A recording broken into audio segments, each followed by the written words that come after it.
I'm legally insane, and I spent 6 years in prison. And while I was in prison, I vowed to never return. Selling up with a guy named Chocolate Thunder will do that to a man. 6 years.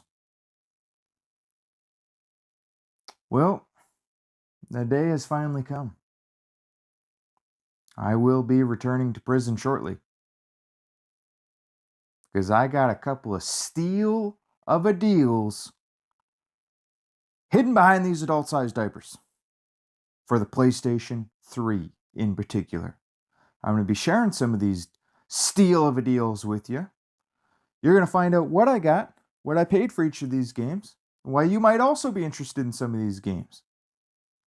And the guy who I bought some of these games from, he's called the cops on me. I already know he did. I never witnessed him do it, but I already know he did. I'm going to jail. They're going to be locking me up. They're out looking for me right now. Cops are looking for me. They've been looking for me for years. Oh, a long time they've been looking for me. But that's for unrelated reasons to these PS3 games that I just got. They're looking for me for other reasons. May or may not have involved a murder. Final warning, put your diaper on, get your guns loaded, 6 bullets in the chamber, you're going to be blowing your balls off, and you're going to start blowing your balls off right now. First up, we got Transformers War for Cybertron. This is not my only copy. Disc only. And under normal conditions, I tell you guys never to buy disc only. Except when you get a steal of a deal. $22 Canadian is what I paid for the arguably the first and or second best Transformers game ever made in the history of Transformers games. Disc only is price charting for $80 Canadian, 86 CIB, or 55 USD for disc only, and $60 CIB. Very rare to see the CIB copy trading close to the loose disc pricing, but that's what's going on here. This game is just tearing higher, and it ain't gonna stop. I'm telling you that right now. I've talked about this game many times in the past. It made my Xbox 360 prices are going up series, along with its sequel. This is Transformers War for Cybertron. The sequel is Fall for Cybertron. Now, as to which one's better, most people tell you Fall for Cybertron, hands down. But it's more of an eye of the beholder thing, because some people have preferences on this game right here. So which one you think is better is up to you. But the reason why this one went so much under the radar at the time of release, and still is technically under the radar to this day, although as seen by the chart, more and more people are finding out about it with every frickin' day and week and month that passes. But the reason why it was so ignored back then, even though it got good reviews, it got solid reviews, it was never reviewed poorly, it got good reviews, didn't get 10 out of 10s, wasn't BioShock, but it got good solid reviews.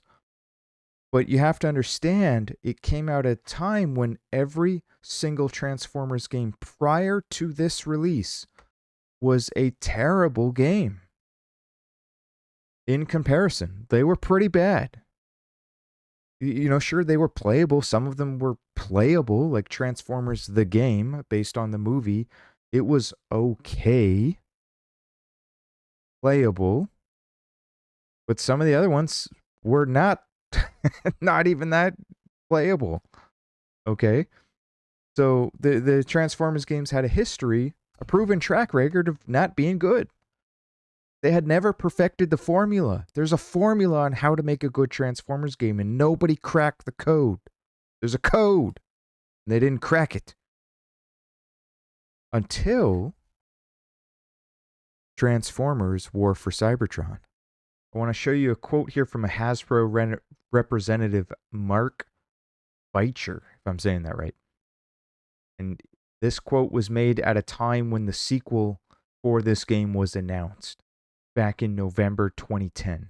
He says, "This is the most highly rated critical success of any game that's had the Hasbro brand yet.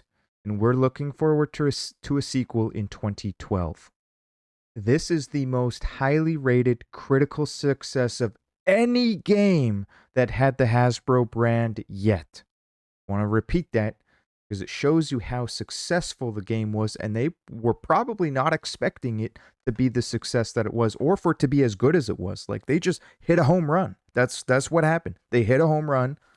Probably didn't think that they had a home run until the market agreed with the sales numbers and the reviews. And guess what? The game's been delisted. You ain't getting it digital. You ain't never going to get it digital. It ain't never coming back. Very likely ain't never coming back. Not the OG, at least. They will make sequels or spiritual sequels at some point in the future, no doubt. There was one, I forget the name of it, but it was canceled. Let's just have a look at this most recent sold listing. $100. All right, what'd you get? Okay, Canadian dollars. There you go. Plus $12.99 shipping. So he paid over $100. Then he had to pay taxes on top of that. $100, very good condition at least. Yeah, I mean, that's what you're going to have to pay if you want something good condition. You're paying a freaking premium now, buddy. Holy hell, man. Let's look at the loose disc only. Yeah, I mean, even these are going for a fortune, arm and a leg. Disc only. They don't sell as often, those. Discs only are much harder to sell. They take longer to sell. 60 USD, disc only. Probably had free shipping if you were in the States. $85. That's insane. I want to show you something else real quick, too. Here's a recent video 6 months ago. This guy has 1.39 million subscribers. 6 months ago, he's talking about this game. War for Cybertron. He makes a video. He's a big name YouTuber. He's a top dog YouTuber. This guy's like a metal Jesus. Okay? He got a lot of subscribers. A lot of people listen to this guy. And he makes a video talking about how this is an unbelievably great game. So people in 2025 are still talking about this game. I'm telling you right now, one of these days you're going to wake up and this is going to be a $200 game. I've said it before. I'm saying it again. Woo! I got it for $22 because still a lot of people to this day haven't figured it out. They don't know that this game is going to $200 in the long term. They don't know that. They think, oh, maybe it's 50, 80, maybe it's $80 today. Oh, it's going to go down. It's going to come back down to 20, right? It's going to come back down to 20. And those same people will be waiting 20 years for it to come back down to $20. And guess what? It ain't never going back down to 20 though. That's what they don't get. You think I got a good deal on Transformers? Wait till you see the deal I got on Prison Break. Because now I'm going back to prison. And I already went to prison. And now I'm going back for another 6 years. Because I paid $5 for Prison Break. Here comes the money. Here we go. Money talk. $5 Canadian CIB. You think I'm playing around? Because I'm not. CIB. PS3. I have a 360 copy. I didn't get as good of a deal on the 360 copy. I paid up market value for that one. But this one I paid $5. The reason I got it for $5 is because nobody knew it was a rare game at the time. Well, still to this day, they ain't know it's rare. I mentioned this game recently as well in my Xbox 360 prices series. But for those that are new, this thing is tearing higher in recent times. It's a complete hidden gem that ain't nobody knew was good. Well, the market is waking up. That's what happens. Hidden gems, sometimes it takes years for the market to discover hidden gems. And the market will still be finding hidden gems. To this day, you know, they're always finding new hidden gems, okay? The market will always find games that were unfairly bashed and unfairly destroyed by the critics back in the day. And Prison Break is no exception. I paid $5 at Price Charts for 60 Canadian dollars, which is equivalent to 41 USD, $40 USD. Dang. Recent sold listings going for about 50 USD. About $40. That's about accurate. One for $70. Holy hell, February 22nd. Dang, man. What's that Canadian? $100. Couple for $100 Canadian back in February.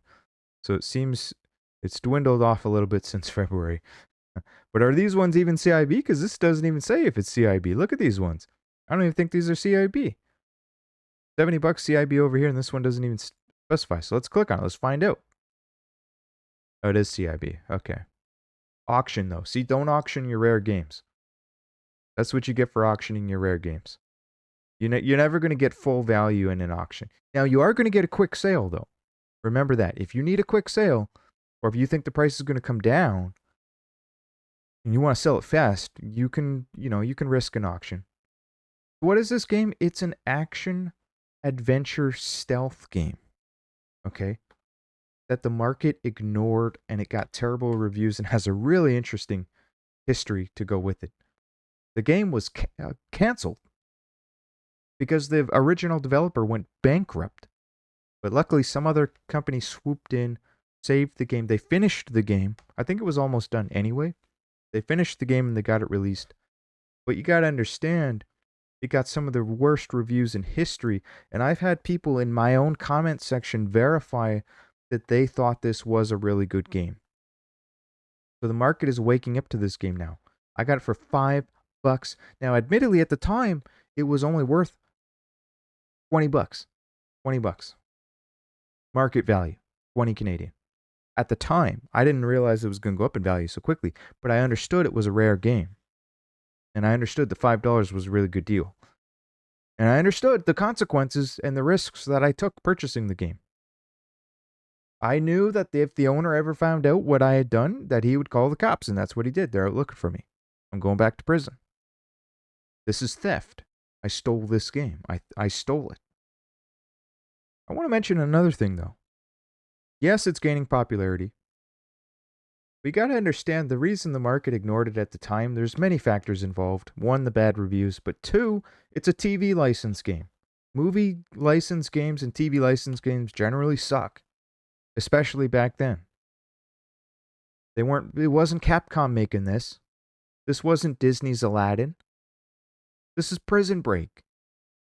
The only people buying it were hardcore Prison Break fans. But also, look at the title. Look at the cover. The cover art. Who in their right mind would go into a GameStop and EB Games and purchase this game? Let's be honest here. Who in their right mind would even rent the game? Look at that cover art and tell me if you find this, if you're going to look at this and think, oh wow, that's got to be AAA title. Oh wow, look at that cover art. That's got to be a good game. I'll tell you what was really going on with the cover art. I'll tell you what people were really thinking. If I was a GameStop employee and you came up to the counter to purchase this game, you pulled it off the shelf with your own hands and you walked up to the counter, you slapped it on, and you said, I'd like to purchase this amazing game right here, Prison Break. I would immediately look at you. And I would immediately think to myself, I wouldn't say it out loud. I wouldn't tell you to your face because I'd be a respectful employee. But I would immediately be thinking, and everybody else in the room would be thinking the same thing, including the other customers that saw what you had just done. They saw you pick this game up. They're all thinking the same thing. They're thinking that this guy right here, this is the guy who would drop the soap in prison. This is the guy. Everyone wants to know, who's the guy dropping the soap in prison? Who keeps dropping the soap? Who's doing that? It's the guy who bought this game. That's who's doing that. I know. I've been to prison. I know the guys who would be dropping the soap. I know those guys. I know those type.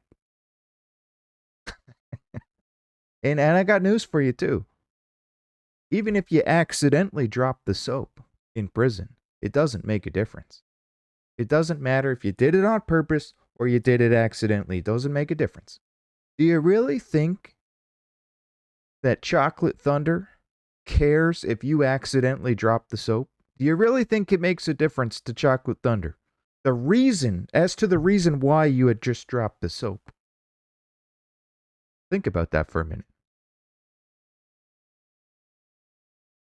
Well, the guy who bought this game, I'm telling you right now, all the people out there, if you're one of the people that bought the game back in the day, I don't care how good the game is. I mean, all you got to do is look at the cover art. You're the guy who dropped the soap. Well, the deals don't stop there, guys. I said I was going to prison. And I meant it. Also got juiced too. And hold up, hear me out first. Oh, yeah, it's not CIB. I still got a good deal, though. It comes with a catch. I paid $1.50, which really ain't bad. That really ain't bad at all. Considering that the loose price goes for 15.55 Canadian dollars, and I paid $1.50. CIB goes for about 18. Chart really hasn't done much. It's just stuck within a trading range. The upper range appears to be about 15 USD. The chart on the right here is US dollars, and down here is Canadian dollars. Switch to USD. Yeah, $10 versus 12.13 CIB. So it's not worth much, but you know, I did get a good deal, and it is a very interesting game. I had a good time with it. I tried it out. When I originally got this game, I got it not having ever played it before. I didn't really know anything about it. It just looked cool and it was really cheap. I kind of thought it might be shovelware, to be honest. But it's not actually shovelware. It's a competitor to Need for Speed, and it's basically the spiritual successor to the Need for Speed Underground series, which for whatever reason they've never officially continued. They've never made a Need for Speed Underground number 3. I don't know why. It's the poor man's Need for Speed Underground. And it never really took off. There are people that love it. There are some people that hate it, in fact. But I think the people that know about it and that actually gave it a go, they all generally say the same thing. And based on the reviews that I was looking at, they all agree that it's not a bad game, but it's riding the coattails of Need for Speed Underground. It's the game that will forever live in the shadow of Need for Speed. It will never. I mean, that's proven by the fact that they never made a sequel. This was the last juiced game. It never took off. It just couldn't get out of the shadow. They tried, but here's the thing. It just never. The reason why it was never good enough is because the physics just weren't there. All of the vehicles, like in Need for Speed Underground or Need for Speed games in general, the good ones, every car is noticeably different. Every car plays different. Every car's handles different. You could feel the difference in the vehicles. And this game was lacking the physics there. The driving just was lacking the magic touch that you're only going to get in a Need for Speed Most Wanted 2005, a Need for Speed Underground, a Need for Speed Carbon. You're only going to get in these old school Need for Speed games or Need for Speed games in general, right? That's why Need for Speed games sell the way that they do, right? Even the modern ones, they still sell good. You know, another thing is Need for Speed Underground had the world's greatest soundtracks for a racing game. Do you really think that this has the budget to get a soundtrack as good as Need for Speed Underground? Of course not. Of course not. Can you blame them? Here's some reviews from, gamers, real gamers on GameFAQ, and you can see that it's mixed reviews. A 6, 8, 9, as low as a 5, and a couple of 7s. So it's an average game, and it kind of eye of the beholder as to how good the game is and what you think of it.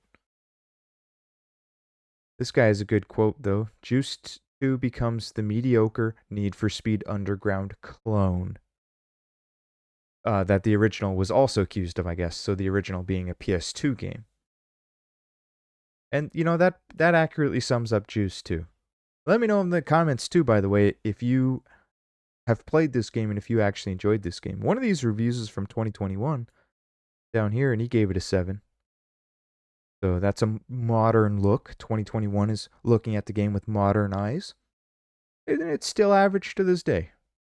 Next up, I got a really interesting game. This is PGA Tour Masters Historic Edition. PGA Tour 14 Masters Historic Edition, Tiger Woods.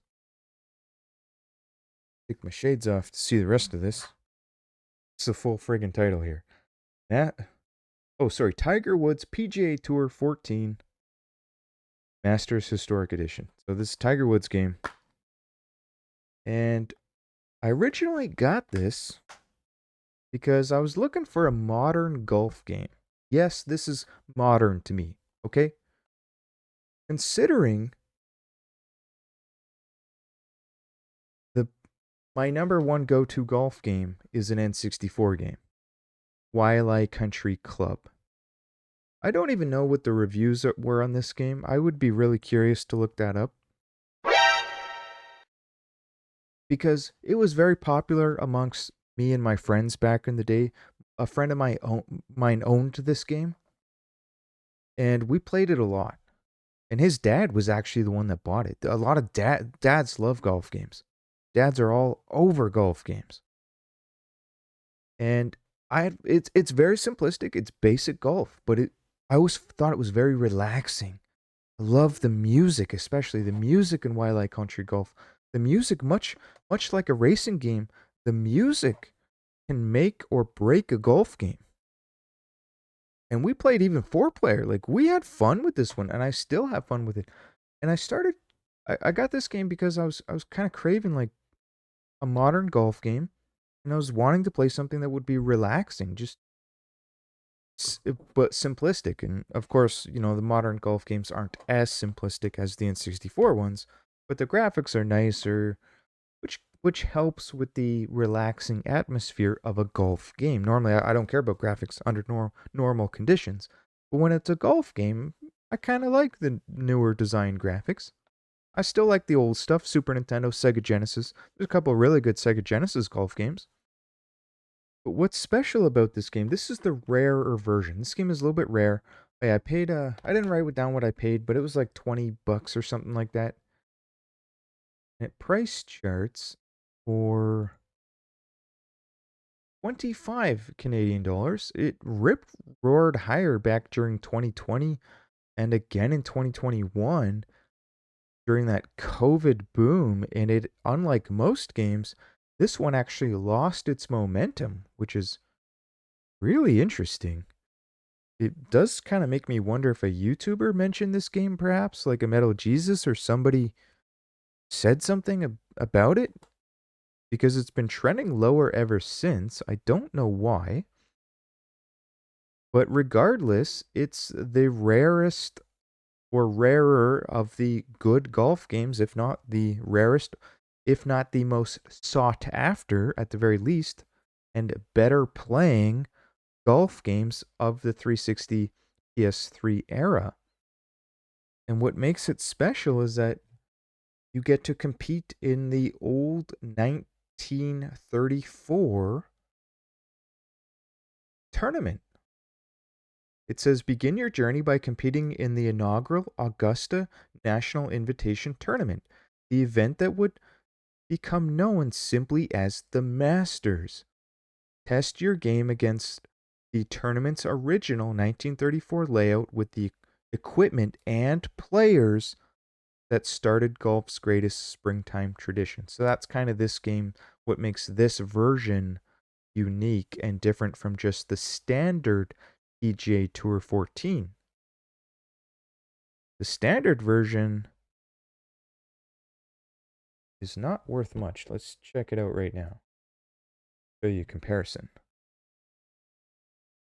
Standard, see, here's the standard version. It's worth significantly less. But I also wanted to show you something else. Here's a video that I found from 2023, not that long ago. Small channel. Check it out. Check out this guy's channel if you're interested. But he titled the video "The Best Golf Game Few People Have Played." Screaming hidden gem that nobody ever talks about.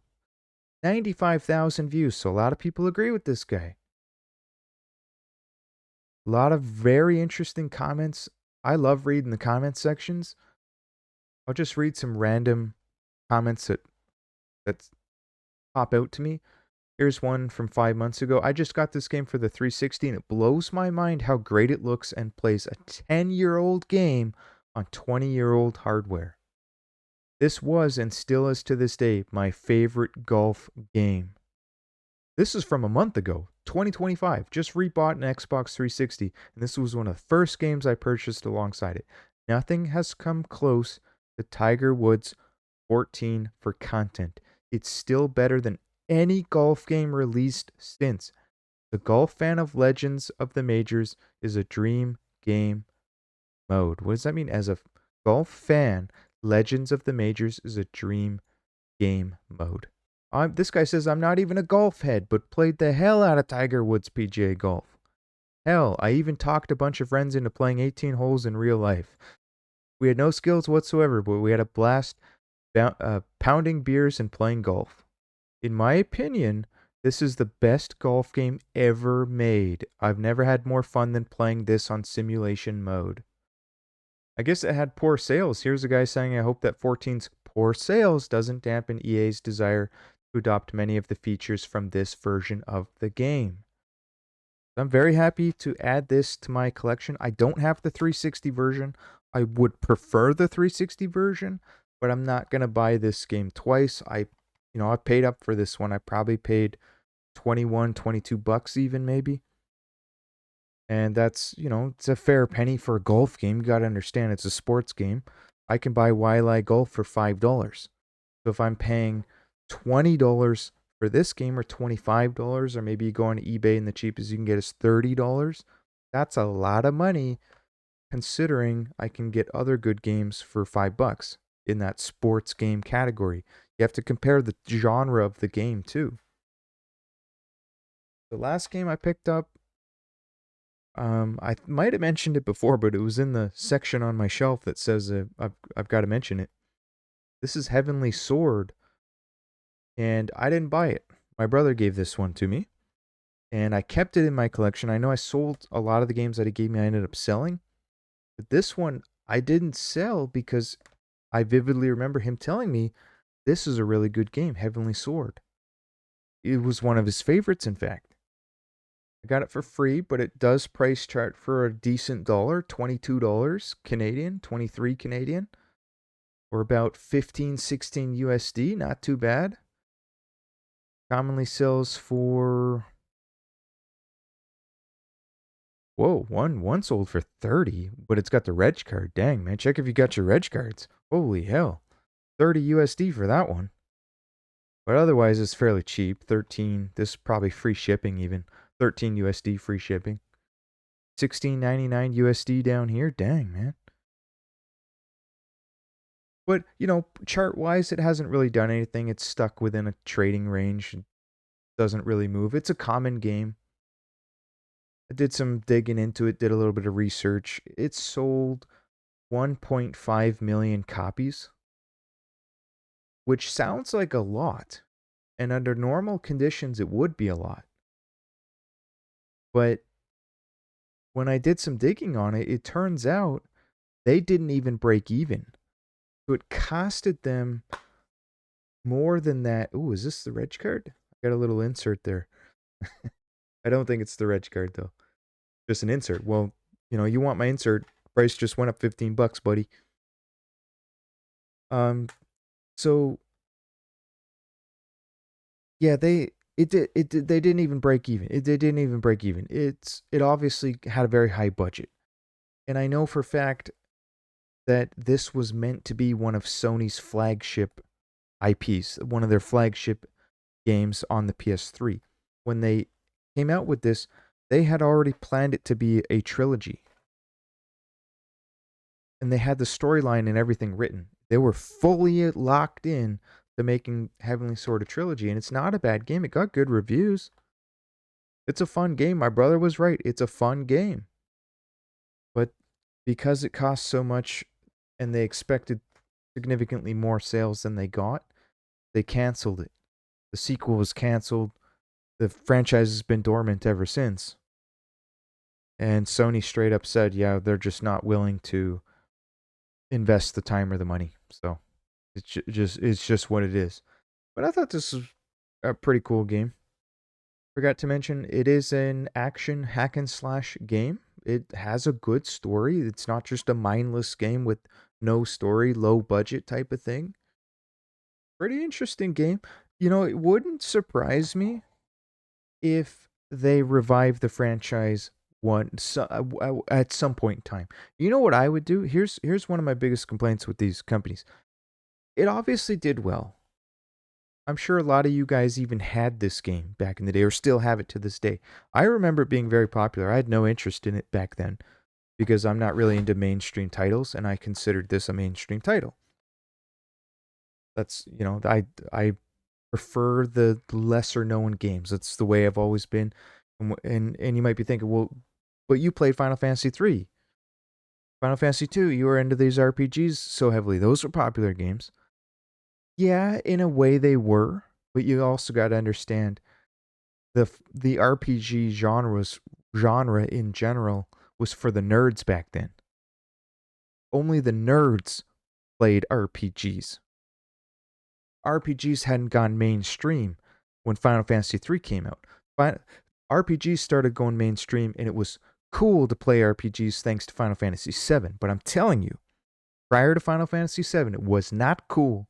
And we nerds only talked about RPGs and our nerdy topics amongst each other. Because we didn't want to get beat up. Right? But yeah, the whole culture changed. RPGs are cool today, but there was a time back then when they weren't cool. So I was still in that uncool subculture group. And so I consider Final Fantasy 3 to not be mainstream. It is today, but back then it wasn't. It was still for the nerds only. Guys, if you enjoyed this video, please consider subscribing to the channel. I'm trying to get to over 9,000 subscribers. And leave a comment below if you'd like to see more PlayStation 3 content.